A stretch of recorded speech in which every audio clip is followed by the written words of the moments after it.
Saint-Esprit en eux. Comment les gens qui n'ont pas le Saint-Esprit peuvent être sauvés? Les gens qui n'ont pas Christ en eux. D'après le livre des gens que nous avons lu, Christ a dit, vous recevrez l'Esprit, qui vous enseignera toutes choses. Je viendrai en vous, j'habiterai en vous. Car les gens de ce monde ne me verraient pas, mais vous, vous me verrez. Donc nous, comme nous sommes là spirituellement, nous voyons Christ, mes frères. Amen. Par l'évangile véritable, nous voyons Christ. Par cette connaissance, par les fondements véritables, nous voyons Christ.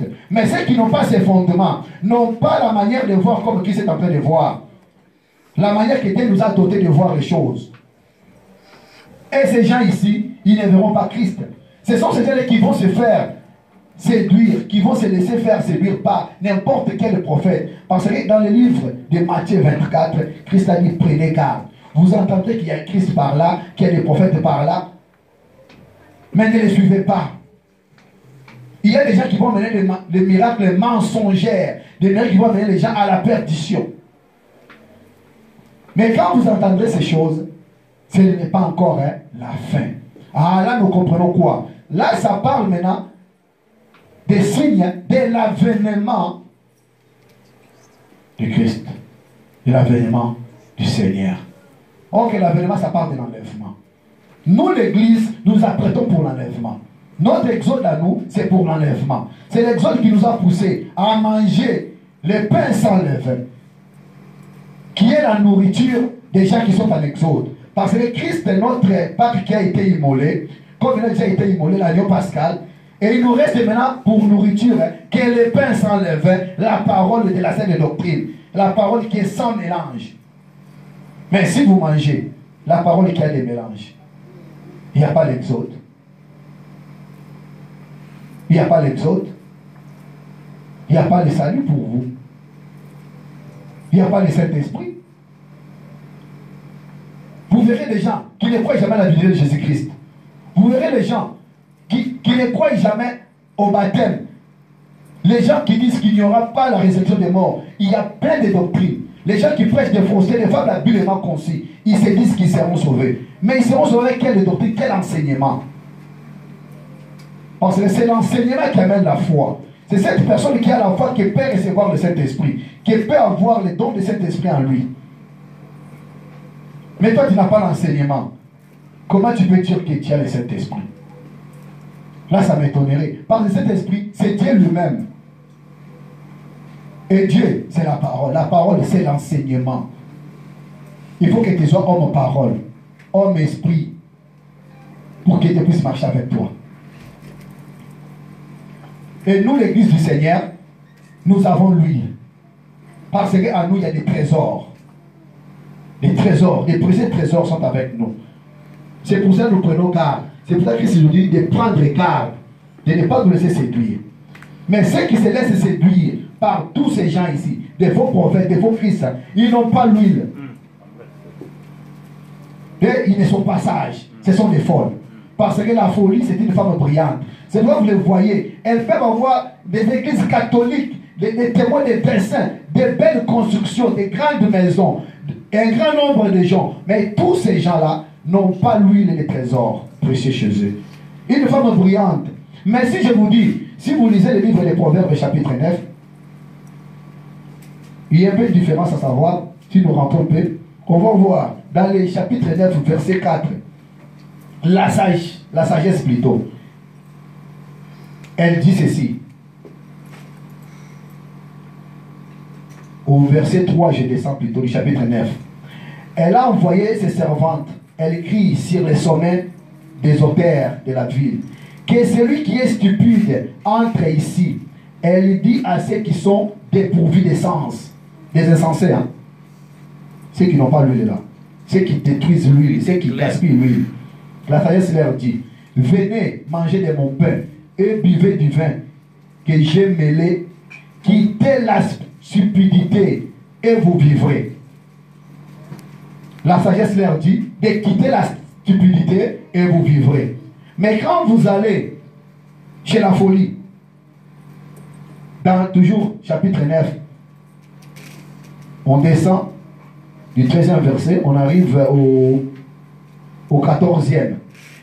La stupidité, la folie, elle s'assit à l'entrée de sa maison sur un siège dans la hauteur de la ville, ou pour crier aux passants qui vont droit leur chemin, que celui qui est stupide entre ici. Elle dit à celui qui est dépourvu de sens, les eaux dérobées sont douces et le pain du mystère est agréable. Donc, chose contraire. Donc, pour la folie, il faut que la personne stupide continue avec sa stupidité. Mais la sagesse dit que de ne pas aimer la stupidité. Ce qui est mauvais, c'est bien pour elle. Ah. C'est pas des jardins de Satan, Église de Christ. Donc, quand quelqu'un est folle, quand les gens font partie de ces groupes de 5 vierges folles, ces gens-là ne seront jamais sauvés. Parce qu'ils sont des gens stupides, les gens dépourvus de sens, les gens sans le Saint-Esprit. Mais comment ces gens ici peuvent être sauvés? Mais ce sont ceux qui sont intelligents. C'est ceux qui sont dans la véritable doctrine de Dieu qui seront sauvés, qui ont lui. C'est pour cela que nous avons vu Matthieu 24. Christ les a dit comme ça. En descendant. Nous entendons maintenant le Matthieu toujours 24. Nous allons lire le 10e verset au 15e. 10e verset au 15e. Alors aussi plusieurs s'y combattront et ils se trahiront, se haïront les uns les autres. Plusieurs faux prophètes s'élèveront et ils séduiront beaucoup de gens. Et que parce que l'iniquité sera accrue, la charité du plus grand nombre se refroidira. Mais celui qui persévérera jusqu'à la fin sera sauvé. Cette bonne nouvelle du royaume sera prêchée dans le monde entier pour servir de témoignage à toutes les nations. Alors viendra la fin. Et là, c'est une autre pensée. Là, ce n'est plus la pensée de l'avènement du Fils de l'homme. Là, maintenant, ça parle de l'avènement qui viendra quand il y aura la grande tribulation. Parce qu'il faut savoir positionner ces trucs ici. Si vous marchez comme ça, là, vous allez passer. Jésus vous avait répondu à peine de mêle. Il a parlé de l'avènement. Il a parlé de la fin du monde. Mais avant qu'il y ait la fin du monde, il avait dit une chose. Quand vous verrez l'abomination de la désolation s'installer dans le lieu saint. La référence Daniel 9, verset 27. C'est après que la désolation, plutôt l'abomination de la désolation va s'installer, qu'il y aura la grande tribulation. Parce que cette abomination viendra pour faire cesser les sacrifices et l'offrande. Alors les gens ne peuvent pas amener la confusion. Les gens qui sortiront de la grande tribulation, c'est après l'enlèvement de l'église. Et ça ne sera même pas les vierges folles. Ceux qui seront sauvés, qui seront appelés des martyrs, ce sont les gens qui vont laver leurs robes étant le sang de l'agneau. Ce sont les gens qui vont persévérer dans la grande tribulation. Mais à ce moment-là, l'église ne sera plus là sur la terre. Ce sont eux qui sont les martyrs. Là, Christ leur dit, quand vous verrez, l'iniquité va croître. Mais pour l'instant, l'iniquité n'a pas encore accru. Mais sauf que ça commence. C'est ce qui me pousse à parler de l'actualité aujourd'hui. Je vous dis, il y a même une marche. Les gens qui viennent les riposter vers le début. Je sais que vous avez des réseaux sociaux. Vous entendez déjà les bruits avec la loi qui vient de se faire déjà adopter à la Constitution, au Parlement, disons, français, avec les enfants qui vont commencer à apprendre dès la maternelle sur la sexualité, des choses comme ça là. On va commencer à enseigner à nos enfants, nous qui vivons ici, comment connaître leur corps. Ils sont allés très loin. Ce n'est pas notre habitude, mais nous allons le dire, ce n'est pas que ce soit l'habitude, ce n'est pas manquer de respect. On va apprendre aux enfants la masturbation, on va apprendre aux enfants comment utiliser leurs trucs. C'est bizarre, c'est grave. Ce n'est que le commencement, mais ce n'est pas encore la fin. Parce que ce sont ces choses ici qui vont amener, après l'enlèvement de l'église, Parce qu'aujourd'hui, il y a beaucoup de gens qui ripostent. Hein. Même ceux qui ne connaissent pas Dieu sont en train de les riposter. Il y a ceux qui sont en train de les refuser. Parce qu'il y a encore l'église sur la terre. Il y a encore l'église. Il y a encore l'huile sur la terre. Et nous avons le Saint-Esprit. Il y a des gens qui ne vont pas céder à ces choses. Amen. Mais ça commence déjà. Et surtout ces pays où nous habitons, la France se prétend toujours être la fille aînée des droits de l'homme. Ok, dans leurs droits de l'homme, c'est contraire à la parole de Dieu. Il y a beaucoup. Parce que la loi universelle mondiale, hein, ce n'est pas les droits de l'homme, c'est la loi de Dieu. Amen. Parce qu'ils ont tiré, ils ont copié. Et ils allaient respecter comme Dieu avait installé. Mais eux, ils ont copié, ils ont mis la fausseté. Et ça détruit des gens. C'est pour cela, il faut faire attention. Ceux qui sont des Christ ont cette pensée-là véritable de ne pas selon les choses de Dieu. Quand nous venons à l'église, c'est pour que nous puissions nous associer. C'est pour que nous puissions nous attacher aux choses de l'éternel. Mais est-ce que quand tu viens à l'église, tu t'attaches réellement aux choses de l'éternel? Parce que si tu rates l'avènement du Fils de l'homme, Dieu a dit aux apôtres, prenez garde. Là, la première partie, là, il parlait de l'église. Il a parlé aux apôtres, aux disciples qui sont membres de l'église. Vous entendrez ceci, cela. Des prophètes par-ci, par-là. Il y a beaucoup de gens qui courent là où il y a des prophétesses. Ce n'est pas... Il peut y avoir quelqu'un parmi nous qui a les dons de la prophétie. Même une femme, oui, il peut avoir ces dons-là. Mais est-ce que c'est ces dons-là qui peut diriger l'église? Non. Ou bien s'il y a un frère qui devient prophète par rapport à un don, il devient ministre. La prophétie du don n'est pas le ministère. Amen. Amen. Amen. Parce que celui qui prophétise, hein, il parle aux hommes. Mais celui qui a le ministère, il parle les oracles de Dieu en l'église de Dieu. Amen. Il y a celui qui est un don que Dieu a donné à l'église, le ministre et prophète, et cette personne qui a les dons que Dieu lui a donné pour parler aux hommes. Lui, il a les dons spirituels.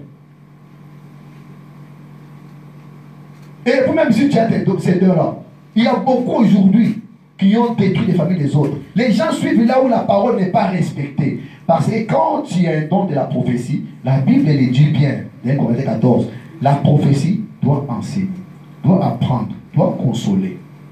Mais combien de prophètes aujourd'hui ont divisé les familles à cause de cela? On ne refuse pas. Tu as ces dons-là et c'est un peu d'amener. Tu peux avoir ces dons-là mais tu n'as pas la connaissance. Parce que c'est la connaissance de la parole de Dieu qui amène à interpréter une prophétie. Parce que quand on dit que quand quelqu'un prophétise, qu'il prophétise selon l'analogie de la foi. Suivant l'analogie de la foi. Ok, la foi de la parole, c'est la connaissance de la parole qui nous amène à interpréter. Donc si tu as ces dons-là, demande aussi les dons de l'interprétation. Ça peut aussi venir. Mais si tu n'en as pas, ne te fais pas devenir directement ministre. Au moins de ma fait grâce, je suis devenu prophétesse et tu es ministre. On voit la prophétie de diviser les gens, de séparer les gens, de mettre la confusion.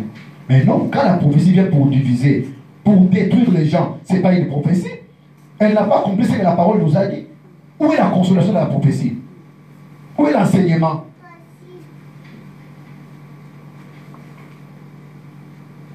Mais les gens commencent à suivre de telles personnes. Si tu avais l'huile en toi, je n'allais pas te laisser. Parce que ceux qui ont l'huile, c'est ceux qui sont sages. C'est ceux qui doivent prendre garde de ne pas se laisser. C'est ceux qui sont membres de l'église. Mais les folles, ils n'ont pas l'huile. Ce sont eux qui font la grâce aux pieds. C'est pourquoi il y a beaucoup d'églises, beaucoup de gens qui sont là, font partie des 5 vierges folles. Ils ne seront pas sauvés. Et ils ne sont même pas membres de l'église. Parce que l'église n'est pas scindée en deux. L'église n'est pas scindée en deux.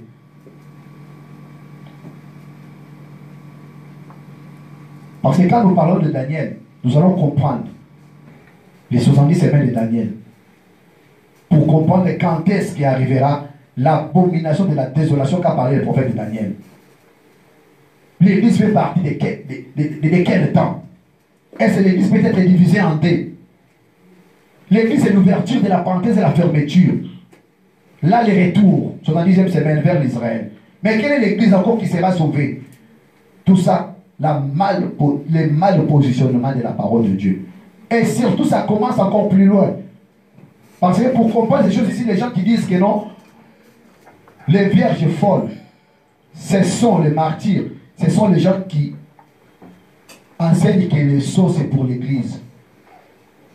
Les sceaux, c'est pour l'église. C'est 5 sceaux. C'est faux et archi faux. C'est santé. Les 4 premières sont. Non. Les premiers, c'est les 4 sont. C'est faux et archi faux. Archi faux. Le frère a parlé, mais c'était une question directement.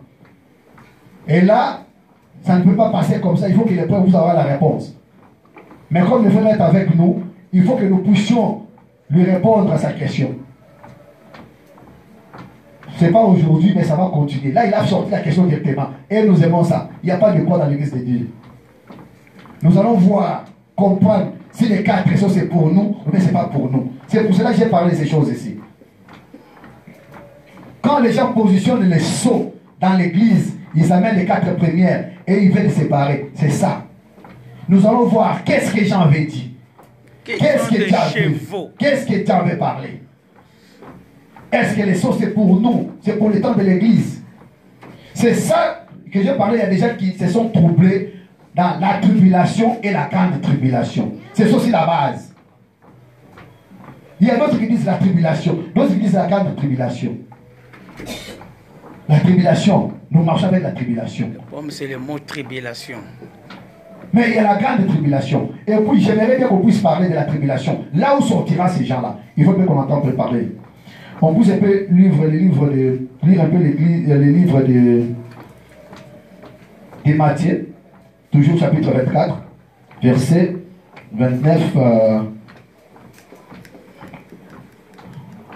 au 31. Je lis Matthieu 24. Là, ça ne parle pas de l'église. Écoutez ce que la Bible dit. Aussitôt après ces jours de détresse, parce que j'ai dit ceci, quand l'abomination viendra, il y aura la détresse, la grande détresse. C'est quoi la détresse? C'est un sentiment d'abandon. Les gens qui seront là, il y aura tellement la détresse, tellement que d'autres seront prêts même à abandonner, parce qu'ils seront troublés à cause du nom du Fils de l'Éternel. Sentiment d'impuissance. Mais ils auront la chance parce que la prophétie dit ceci. Dieu ne va pas laisser que ça dure. Parce que s'il avait encore prolongé les jours, même les élus pouvaient être séduits, si c'était possible. Il faut bien lire les Écritures. Mais il faut comprendre par là que les élus ne peuvent pas céder. Parce que ce n'est pas possible. Si vous êtes Écritures, vous allez voir. Parce qu'on ne sera pas là déjà. Donc cette souffrance-là, la détresse qui sera là, elle sera tellement grande que même les élus, si c'était possible aux élus de céder, les élus allaient céder. L'église ne sera pas là, frère. Et là, ce ne sera pas le temps de l'église. Non. Mais cette détresse-là, c'est ça même, frère, qui amène les gens dans la fausseté, qui prouve que les gens de 4 sceaux n'ont pas bien marché. Parce qu'on va voir là où la grande tribulation a commencé. Ça a commencé comment? C'était comment les choses? Là, je vous aurai votre réponse, frère. Parce que Jean appellerait frère. C'est faux et archi faux. Mais la Bible dit ceci. Dans le chapitre 24, verset 29. Aussitôt après ces jours de détresse, le soleil s'obscurcira, la lune ne donnera plus la lumière, les étoiles tomberont du ciel et les puissances des cieux seront embranlées. 30. Alors les signes du Fils de l'homme me paraîtra dans le ciel. Ouais, dans le ciel, toutes les tribus de la terre se lamenteront et elles verront le Fils de l'homme venant sur les nuées du ciel avec la puissance et une grande gloire. 31. Il enverra ses anges avec la trompette retentissant et ils rassembleront ses élus des 4 vents depuis une extrémité de cieux jusqu'à l'autre. 32. Instruisez-vous par une comparaison tirée du figuier. J'aimerais bien que je puisse sauter un peu pour le temps.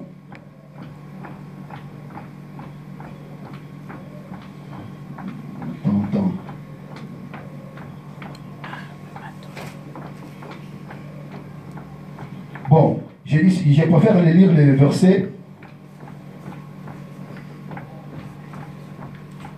16 du 24e chapitre. Alors que ceux qui seront en Judée fuiront dans la montagne. Quand viendra, là c'est quand viendra l'abomination. 17. Celui qui sera sur le toit ne descend pas pour prendre et qui est dans la maison. 18. Et que celui qui sera dans les champs ne retourne pas pour prendre son manteau. 19. Malheur aux femmes qui seront enceintes et celles qui allaiteront en ces jours-là. 20. Priez pour vous que votre fuite n'arrive pas en hiver et un jour de sabbat. 21. Car alors la détresse sera si grande qu'il n'y en a point eu de pareil depuis le commencement du monde jusqu'à présent et qu'il n'y en aura jamais. Amen. La grande tribulation va mener une détresse qu'il n'y en a jamais eu et qu'il n'y en aura jamais. Mais cette détresse-là n'est pas encore arrivée. Et ces gens-là que vous appelez les martyrs, ce sont les gens qui sont sur cette détresse-là. Et quand on appelle ces martyrs-là, on part dans les sceaux pour dire que non, ce sont ceux qui étaient sous l'autel. Mais ceux de l'autel demandent la vengeance. Ils disent au Seigneur, quand est-ce que tu vengeras? Mes frères, les membres de l'église ne peuvent pas demander vengeance. Non. Parce que nous faisons partie d'une alliance merveilleuse que Christ lui-même, qui a donné le sang qui justifie, le sang qui pardonne. Dans cette alliance, nous avons la promesse d'aimer vous les uns les autres. Même notre frère Étienne, quand il a été tué dans la tribulation, Amen. Il n'a pas demandé vengeance. Parce que le sang de Christ parle mieux que le sang d'Abel, mon frère. Amen. Ce n'est pas le sang de vengeance. Père, pardonne-les. Amen. Étienne, il a été lapidé, mais il a demandé papa de le pardonner. Car il ne sait pas ce qu'on doit faire. Amen. Christ, il a dit, pardonne-les car ils ne savent pas ce qu'on doit faire. Exactement. Amen. Les membres de l'église ne peuvent pas demander vengeance. Ce sont les gens de l'Israël qui vont demander vengeance. Amen. Jusqu'à quand? C'est pour cela, dès le début, tu as suivi Jésus-Christ a dit que non, tout retombera sur vous. Le sang de Abel jusqu'à Zacharie, le fils de Barachi. C'est le sang qui demande vengeance, ce n'est pas le sang de l'église. L'église ne sera pas si. Parce que les gens qui étaient revêtus de robes blanches sous l'autel en voyant le sceau, frère, on en parlera là, je vous lance déjà. Ils sont en train de demander vengeance, mon frère. Mais dans cette alliance de Jésus-Christ, il n'y a pas de vengeance. La vengeance appartient à Dieu.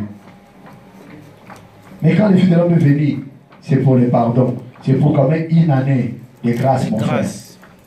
Mais la vengeance, voilà, ça sera pour les jours grands et terribles. Exact. Mais les jours grands et terribles, frère, ce n'est pas pour nous. Non. L'église ne sera pas sur terre, frère. Nous sommes dans ce de la grâce. Amen. Parce qu'il y a un problème de jours, une année de la grâce et un jour grand terrible. C'est pour dans les temps de ces jours-là, quand Jésus est venu, on lui a donné les rouleaux. Il a commencé à lire. Il a lu sur les jours, l'année de la grâce. Il a dit 7% de l'écriture, c'est accompli aujourd'hui. Mais il n'a pas contenu la suite des jours grands et terribles. C'est pour un temps. Nous en parlerons. Donc pour nous, nous sommes censés marcher et sans se laisser faire séduire. Respecter la parole de Dieu. Comme nous sommes là, l'heure viendra. Parce que si nous partons vers la fin, dans les Matthieu 25, qu'est-ce que Dieu dit au 13e verset? Veillez donc, puisque vous ne savez ni l'heure ni le jour. Si tu es membre de l'église, si tu veux être sauvé, c'est le moment où nous sommes ensemble de profiter de la parole de Dieu. C'est le moment où nous sommes ensemble d'obéir à la parole de Dieu, de te mettre à la doctrine, à la saine doctrine, l'évangile qui sauve, qui amène à l'exode. Sans cet évangile ici, il n'y a pas l'exode. Pour qu'il y ait l'exode, il ne faut pas qu'on retranche, il ne faut pas qu'on rajoute. Il faut qu'on puisse manger l'agneau pascal dans sa totalité. Amen. Accompagné de pain d'affliction que nous disons, le pain de la Pâque, le pain sans levain. C'est l'évangile que nous amenons à cet ensemble. Quel est l'évangile que nous sommes censés, nous prédicateurs, et le peuple qui nous écoute, de bien suivre pour participer à l'avènement des fils de l'homme. Mais ceux qui vont participer, c'est ceux qui ont l'huile. Ok, ceux qui ont l'huile, ce sont eux qui sont les sages. Amen. Parce que des trésors précieux, des précieux trésors et l'huile sont dans la demeure du sage. Mais l'homme insensé, donc c'est l'homme stupide, l'homme qui n'a pas la connaissance, c'est là, Proverbe 9:13, c'est la folie. C'est la folie. Elle n'a pas la connaissance. Mais c'est une femme brillante. Attention, femme brillante. Attention, parce que c'était une grande église. Attention, parce qu'ils ont beaucoup d'argent. Attention, parce que moi j'aime les églises localisées. Les églises qui ont des chaises. Les églises où les gens se respectent. Les églises où les pasteurs ont des voitures. Les églises. Attention à ces églises-là. Attention à ces églises-là. Il faut bien respecter notre Seigneur Jésus-Christ. Je demanderai à mon frère s'il peut enlever les chapeaux, s'il vous plaît. Que Dieu vous pardonne. Parce que c'est la parole de Dieu. Ça ne vient pas de nous. Ce n'est pas ça qui fait la force d'une église. La force d'une église, c'est l'huile, c'est le Saint-Esprit. J'espère bien si nous avons compris en parlant de l'huile qui était dans les lampes de ceux qui étaient sages. C'est le Saint-Esprit. Vous avez une question, frère? Le frère a une question, s'il peut nous poser. Ça serait un peu à haute voix si vous mettez un peu debout, s'il vous plaît. Excusez-moi, pour l'Apocalypse 6:6, parce que ne fais pas mal sur l'huile et le vin. Alors, on a comprendre mal on est parfois le Saint-Esprit. Parce que la mapé le Saint-Esprit, 22 autres personnes, on va balayer des choses. L'huile et le vin. C'est ça la question. Oui. Quand on parle de l'Apocalypse 6, là nous voyons déjà les temps de la grande tribulation. Or que dans la grande tribulation, il y a ceux qui seront sauvés. Le mal aujourd'hui, ce n'est pas de perdre la vie charnelle, physique, mais c'est perdre la vie, comme le Christ le dit, n'ayez pas peur de ceux qui tuent le corps, mais ayez peur de ceux qui tuent le corps et l'âme. Or que ceux qui ont l'huile et le vin, mon frère, ce sont les gens, comme je viens de citer le cas d'Étienne. Ils n'ont pas fait de mal à l'huile et le vin, parce qu'ils ont tué le corps. Mais le jour de la résurrection, mon frère, laisse-moi vous dire que les frères Étienne seront avec nous ensemble et qui seront enlevés. Amen. Parce que ce sont les morts en Christ qui résisteront le premier. Et ils vont se croiser avec ceux qui sont à vie. Nous revêtirons un corps qui est incorruptible, qui ne va pas pourrir pour être enlevé. Alors, c'est que le diable avec sa grande tribulation ne va pas arriver à faire le mal. Ce n'est pas tuer l'âme. Parce que c'est l'homme. Je dis que c'est lui, le Saint-Esprit qui est en une personne. Or que les esprits, c'est Dieu. Dieu est le maître de tout esprit. Il n'y a aucun esprit qui peut amener la mort. Parce que vous verrez, quand on va parler de ces choses-là, ça sera l'esprit des morts qui va commencer à frapper. Exact. Aucun esprit peut surmonter lui, le frère. Parce que lui, c'est Dieu lui-même. Et Dieu est le maître de tout esprit. Apocalypse 4. C'est pour cela, on ne va pas faire du mal à l'huile et le vin. C'est ça même la source des âmes, les âmes qui seront sauvées. On ne va pas les tuer. Ils ne vont pas t'aider. Parce que même ils ne vont même pas fléchir leurs genoux. C'est pour ça que je te dis, on vient de lire, la Bible nous a dit que il y aura une grande tribulation, une détresse qu'il n'y en a jamais eu, qu'il n'y en aura jamais aussi dans ce monde. Jusqu'à ce que, si c'était possible, même les élus allaient être séduits. Si possible, conditionnel. Ce sera impossible. Si c'était possible. Ne faut pas directement que pour les élus. Et c'est pratiquement impossible. On ne sera pas sur terre. Ok, l'élu, papa, c'est celui qui a l'huile. Amen. C'est à cause de l'huile. C'est à cause du témoignage qu'ils auront. C'est pour cela on ne va pas faire le mal. L'ange là ne va pas faire le mal. L'ange peut venir, peut tuer. Je donne même l'exemple de Job. Un élu, frère. L'esprit est venu tuer les enfants et tout. Mais quant à Job, il n'a pas l'autorisation, frère. Même l'autre, frère. Parce que injuste, un élu, on ne peut pas faire du mal à injuste. Non. Et puis, si nous nous battons comme ça, c'est pour les justes frères.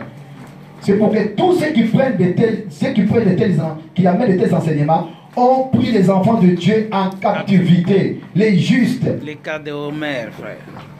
Ils sont nombreux. Nous voulons que Seigneur puisse ne pas aller avec nos frères justes.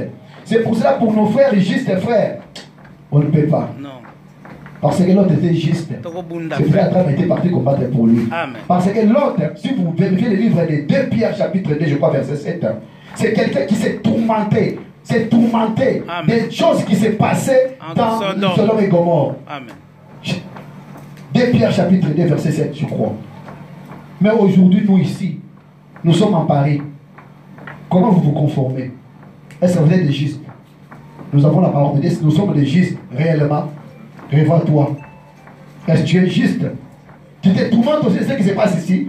Je vais le dire ce qui va se réaliser pour nos enfants. Par semaine, 2 fois, ils vont commencer à avoir ces cours-là. Il y a beaucoup qui ne sont pas là, ils sont partis en vacances.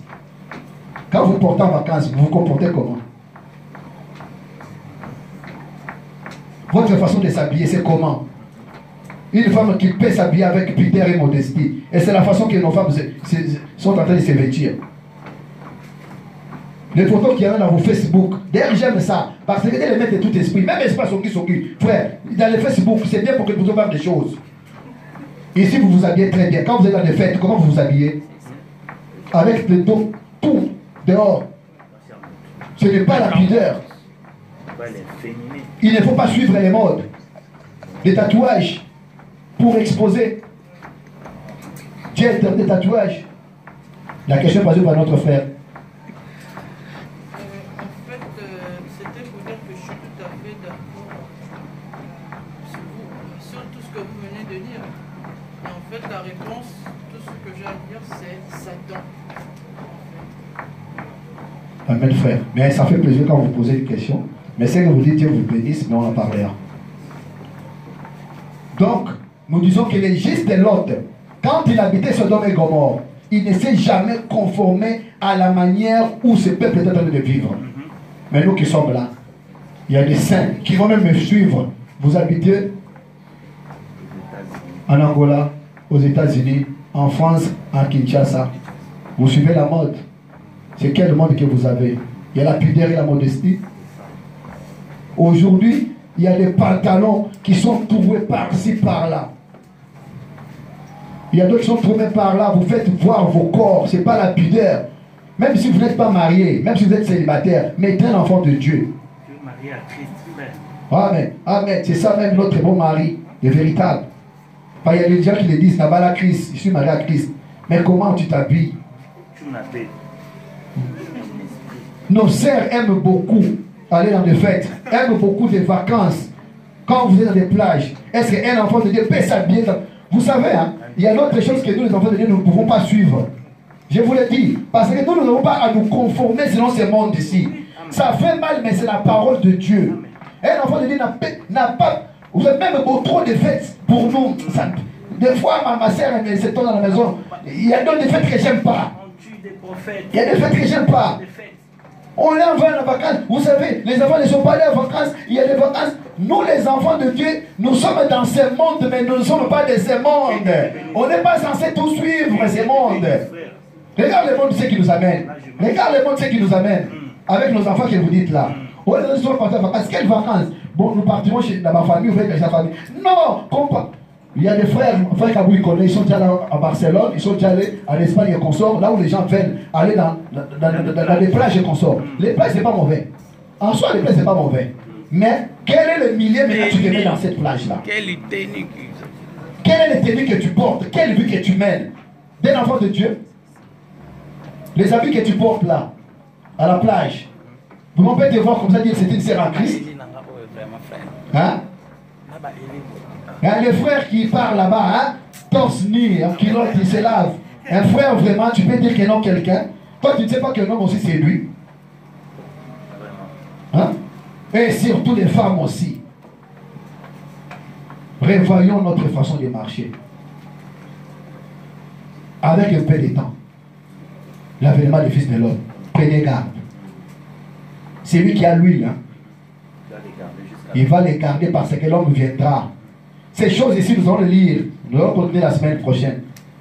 Ça se fera comme les temps de Noé. Les gens se mariaient, les gens se dansaient. Ça s'est fait. C'est écrit ici. Nous allons le voir parce que nous développons. C'est ce qui se passe. Les gens, ils voyaient ça normal. Ça s'est passé. Jusqu'à ce qu'il y avait le déluge. Jusqu'à ce qu'il y aura l'enlèvement. Jusqu'à ce qu'il y aura l'enlèvement. Si nous sommes enfants de Dieu, sacrifions-nous, il va pour toute pour hériter. Mais ne sacrifie pas à moitié pour rester parce que tu ne seras pas sauvé. Les vierges folles ne sont pas membres d'église et ne seront pas sauvées. Que Dieu soit loué pour aujourd'hui. Amen.